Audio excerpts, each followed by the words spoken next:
And it's a non-trivial technological problem. You know, it's now possible for young men to look at more beautiful nude women in one day than any man has ever seen, you know, prior to 10 years ago, 20 years ago, than any man in history had ever seen. That's not nothing. That's something. And to think that doesn't do anything to you, it's like, no, that likely does something to you. So don't substitute the false for the real. I think pornography is a serious issue. And because of the way that it taps into these very primitive systems, it's as serious in my mind as some of the other drugs of abuse, like the opioid crisis. Right. So I was starting to get a lot of questions. I was kind of surprised. I thought, well, you know, I'm male and, you know, maybe that's why they feel comfortable asking. But people were saying, you know, I'll just be direct about it. They were asking whether or not masturbation was bad. They were asking whether or not masturbation with ejaculation was particularly bad. And here's my stance on this. I'm a biologist and a neuroscientist, not a psychologist. But what we know for sure is that if an individual repeatedly engages in this circuitry, let's say masturbation and pornography with increasingly potent forms of stimulation that are on a screen, a couple of things happen. First of all, what's being reinforced? What's being reinforced is a high dopaminergic response to watching other people engage in sexual behavior, which is very different than being in a first-person sexual experience. Okay, so right there, you know that what's being reinforced is not actually any kind of improvement in communication skills. It's voyeurism. And as these questions started to come in more and more, I started to realize there was a lot of kind of undertones of people talking about fear of or experience with sexual dysfunction that clearly pornography can lead to. And here I'm specifically talking about males. I actually don't know the literature on females. Without getting into a huge discussion about that, the point is this. Masturbation and pornography are potently tapping into the dopamine system and can undermine the very processes of what I consider healthy processes of finding a mate, you know, dating, communication, eventually, if it's appropriate, sexual interaction, etc. Like it's undermining pair bonding.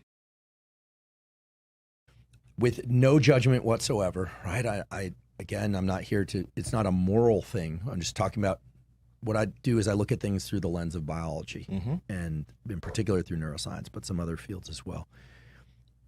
We have to take a step back and now knowing what we know about testosterone and dopamine and all these things and ask, you know, what is pornography doing to the brain? Well, first of all, it's triggering the release of dopamine and in the short term testosterone by the observation of sex, not actually engaging in human contact. So think about the young brain being significantly more plastic and willing to rewire than the adult brain. Absolutely, there's no question about it. It's hyperplastic. Yeah.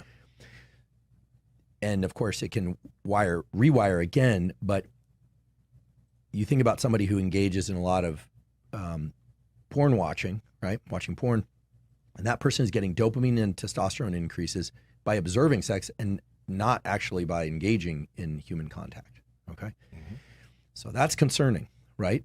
And obviously the people vary, but it should come as no surprise that a lot of these people have trouble with romantic interactions when they do happen, right? Because their brain isn't conditioned to respond to those, right?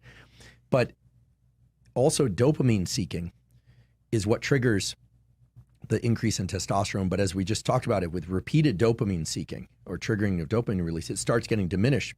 So pretty soon that behavior is not causing the release of testosterone. Now people are just doing it compulsively to try and get some little droplet of dopamine out of their brain. I personally think that porn and the availability of porn is a real detriment to the developing brain, especially to the developing brain. Yeah. And it takes some discipline, right? I imagine. And it's one of those things that it's also anxiety-less compared to dating and relationships where people are vulnerable on both sides and have to negotiate things like, you know, consent and timing and, you know, and communication and all the things that are really hard to do, but are essential to do. That's key. So I think pornography is a serious issue. And because of the way that it taps into these very primitive systems, it's as serious in my mind as some of the other drugs of abuse, like the opioid crisis. And you think about what porn and masturbation, these things really are.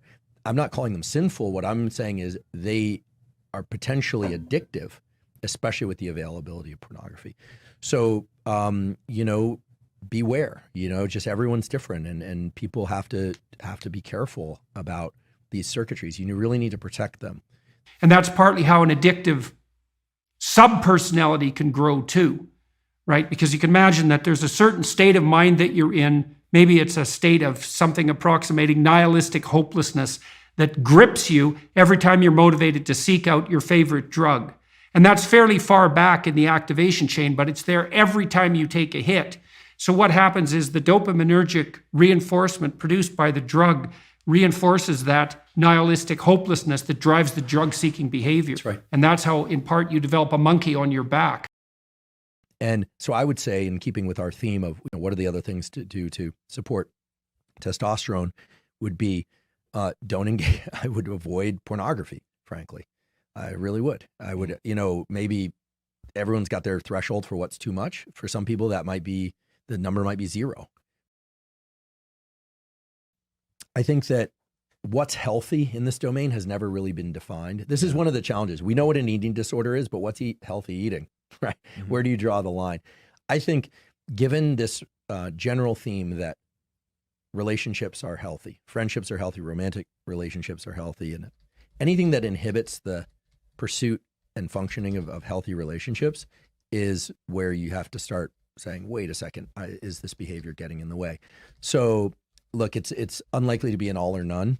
I think, and I don't know what the line is, but we just have to be careful. Anytime we are overwhelmed with powerful images of increasing intensity, that's where you start getting into the dopamine depletion. Mm. That's where you start getting into the hormone depletion that we're talking about here. So I have a real question about that, Dr. Peterson. So you mentioned pornography. So what I've noticed that happens sometimes is because of years of watching pornography, the men's sexual attraction becomes warped. And so how can a man whose sexual attraction to women has become warped to the extreme ends due to so much consumption of pornography, how can that man go back to now being attracted to, more natural looking women, or more women that could be around their lives instead of the projected? Well, deprivation is helpful. Yeah. So I think it's reasonable to assume that there's a novelty edge in pornography, like there is in so many quasi-addictive phenomena. And so it has to become, because novelty is a sexual kick, it has to stay novel, and that means that over time it's going to become more extreme.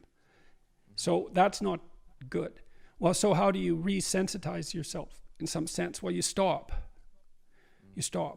And then hopefully you recover. And then you deprive yourself of that outlet, let's say. And you might say, well, is that absolutely necessary? And maybe there's nothing wrong with pornography. It's like, well, I don't know, man. Like, have you ever really met a guy who is proud of that? Like, you know what I mean? That makes him feel like, I'm the guy, man. I'm watching pornography and getting off. It's like, what a man. I don't believe anyone feels that. And to me, maybe I'm wrong. And to me, that's an indication that, yeah, we know. No, it's pretty cheap. It's cheap. It's easy. And, I say that knowing that I believe the research evidence shows that if you introduce pornography into a community, that rates of sexual crime committed by men upon women actually decline. So there is perhaps some utility in the outlet. But, that's a unidimensional analysis and doesn't take into account all the other effects of pornography. Yeah. So, including the ones you described. And I think that those are real. It makes sense that they're real, because it's super satiation.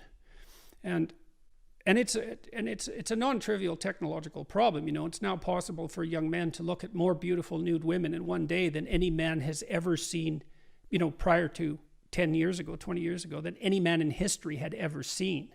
That's not nothing. That's something. And to think that doesn't do anything to you, it's like, no, that likely does something to you. So don't substitute the false for the real. And don't underestimate the utility of deprivation. You know, what do we need to drive us forward to have the adventure of our life? You know, well, some deprivation, that's for sure. That heightens desire and drive. And maybe you need that. You're afraid to approach a woman.